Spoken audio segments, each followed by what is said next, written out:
माझ्यावरती F I R. Sir, bar council of इंडियाचे मनन शर्मा यांनी काल पत्र काढलं आणि सगळे जे लॉ विद्यार्थी आहेत त्यांची देखील त्यांनी माफी मागितली आहे. ज्या प्रकारे नालसाच्या विद्यार्थ्यांवरती ऍडव्होकेट होऊ नये असं त्यांनी सांगितलं होतं. 12 वर्षापासून हा माणूस बार काउन्सिल ऑफ इंडियाचा अध्यक्ष आहे.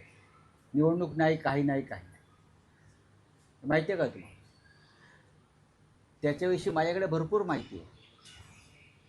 त्याला आता राज्यसभेत आणल्या भारतीय जनता पक्षाने, आहे ना, बरोबर ना? पार्लमेंटमध्ये आणल्या कशा करता? यासाठीच. अंधभक्त आहे तो. डॉक्टर वकील जर अंधभक्त व्हायला लागले तर पेशंट आणि क्लायंट मरून जातील. देशात गोंधळाची परिस्थिती आहे, घोटाळे वाढलेत असं बाबा रामदेव म्हणतात. याचा अर्थ बाबाला हवा बदलत आहे हे कळत आहे.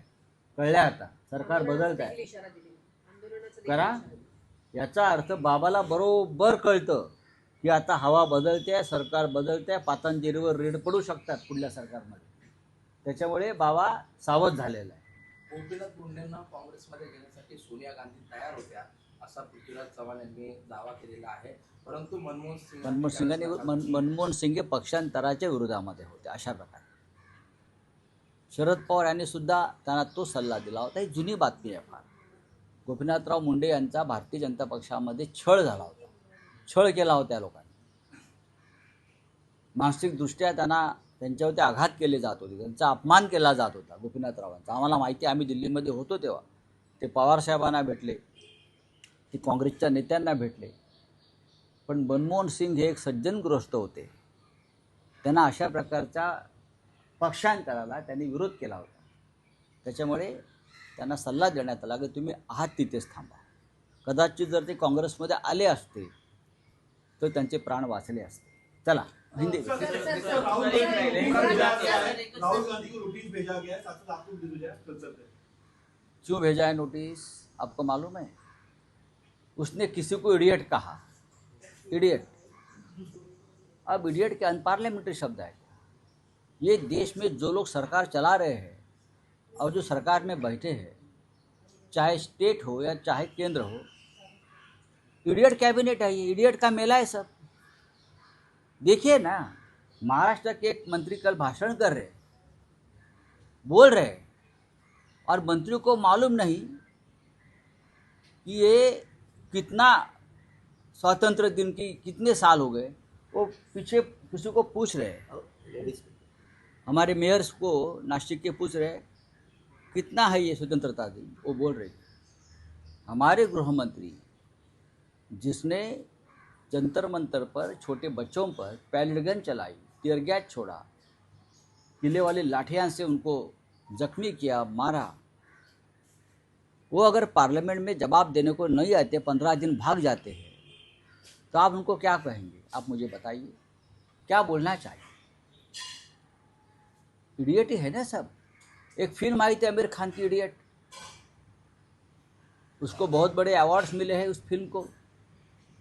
उसमें सोनम वांगचुक का भी किरदार है, आपको मालूम होगा.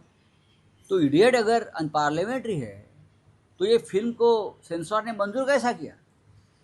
और उस इडियट का प्रधानमंत्री ने भी बहुत तारीफ की थी.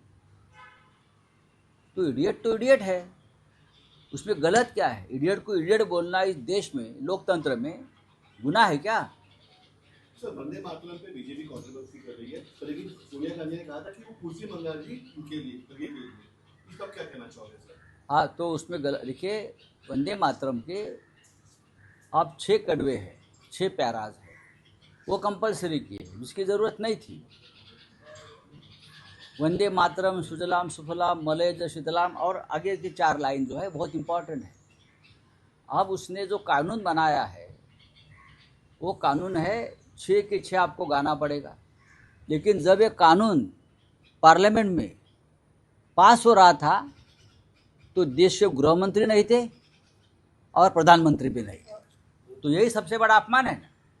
वंदे मातरम का अपमान करने वाले के खिलाफ सख्त कानून एक बन रहा था, और उस वक्त देश के गृह मंत्री और देश के प्रधानमंत्री सदन में उपस्थित नहीं थे. तो ये क्या है?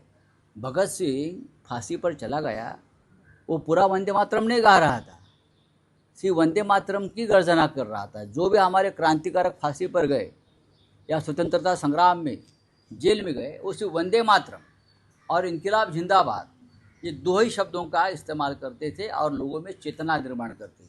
उमरामध्ये वातावरण चिघळण्याची शक्यता आहे. 90% भ्रष्टाचार हो रहा है। कहाँ? रामदेव ने 90% भ्रष्टाचार हो रहा है। रामदेव बाबा को अब पता चल गया है देश की हवा बदल रही है। उसका अर्थ ये है